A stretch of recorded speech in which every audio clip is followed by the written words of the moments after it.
इस प्रकार जब दशग्रीव उस घर की घोर सेना और बहन को सांत्वना देकर हर्षित और स्वस्थ हुआ, तब अपने अनुचरों को साथ लेकर वह निष्कुंभिला नामक लंका के उस उपवन में चला कि जहां उसकी भयंकर रूपधारी पुत्र मेघनाद काले मृग का चर्म ओढ़े हुए और दंड कमल लिए यज्ञ मंडप में शोभित हो रहा था। वहां रावण ने अपनी 20 भुजाएं फैलाकर पुत्रों को हृदय से लगाया और पूछा कि हे पुत्र, तू यह क्या कर रहा है। तब पुरोहित शुक्राचार्य ने रावण से कहा कि तुम्हारे पुत्र ने सविस्तार 7 बड़े यज्ञों का अनुष्ठान किया है, जिसमें अग्निष्टोम, अश्वमेध, बहुसुवर्णक, राजसूय, गोमेध तथा वैष्णव यज्ञ तो इसने पूर्ण कर लिए हैं। तत्पश्चात महेश्वर यज्ञ आरंभ होने पर तुम्हारा पुत्र को साक्षात महादेव जी से कई वर प्राप्त हुए हैं। एक इच्छानुसार चलने वाला दिव्य रथ भी इसने पाया है और तापसी नाम की माया भी प्राप्त हुई है, जिसके द्वारा अंधकार व्याप्त हो जाता है। यह माया जिसे प्राप्त होती है उसकी गति को देवता असुर कोई भी न जान पाता है। इसके अतिरिक्त इसे 2 अक्षय, तरकस, दुर्जय धनुष तथा संग्राम में शत्रुघाती एक बड़ा ही बलाढ्य शस्त्र भी प्राप्त हुआ। आज ही यज्ञ की समाप्ति में यह सब इसे प्राप्त हुआ है तथा हम दोनों आज ही आपसे मिलने के इच्छुक थे। यह सुनकर रावण ने कहा, यह कार्य अच्छा नहीं हुआ, क्योंकि इसमें तो विविध उपचारों से तुमने मेरे शत्रु इंद्रादि देवों की पूजा भी की होगी। अच्छा, जो किया वह ठीक ही है, इसमें संदेह नहीं है। तुम्हें पुण्य की प्राप्ति होगी। यह कह रावण अपने पुत्र विभीषण को साथ ले अपने भवन में आया।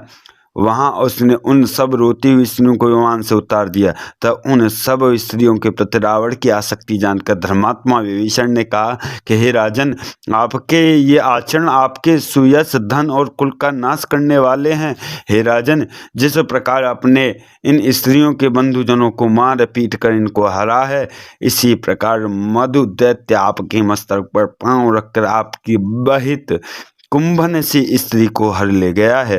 रावण ने पूछा, तुम सब क्या करते थे। विभीषण ने उत्तर दिया कि आपका पुत्र यज्ञ में लगा था, मैं जल में निवास करता था और भैया कुंभकर्ण नींद का आनंद ले रहे थे। इसी समय महाबली मधु ने आक्रमण किया और यहाँ के प्रधान राक्षसी मंत्रियों को मारकर कुंभनिसी को हर ले गया। यद्यपि वह अंतःपुरों में भली भांति सुरक्षित थी, परंतु आप अपनी दूषित बुद्धि के कारण पाप प्रवृत्त हुए हैं। इसी कर्म का फल आपको इसी लोक में प्राप्त हो गया।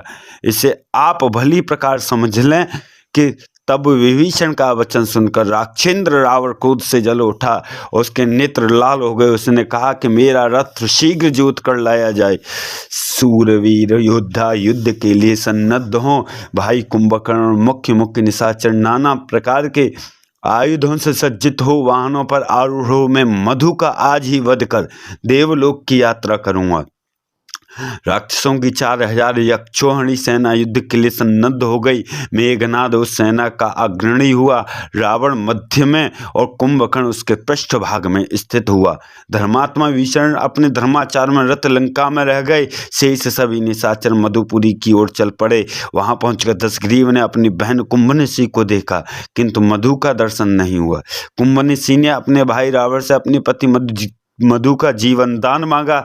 जब रावण हर्षित हो मौसेरी बहन से बोला, शीघ्र बतला तेरा पति कहाँ है, मैं उसे अपने साथ लेकर जय के लिए स्वर्गलोक को प्रस्थान करूंगा।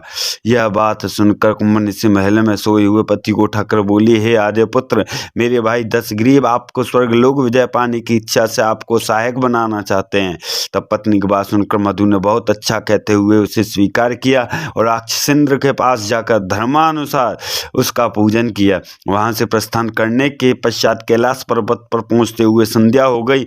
उससे वहीं एक शिखर पर उसने अपनी सेना का शिविर स्थापित किया।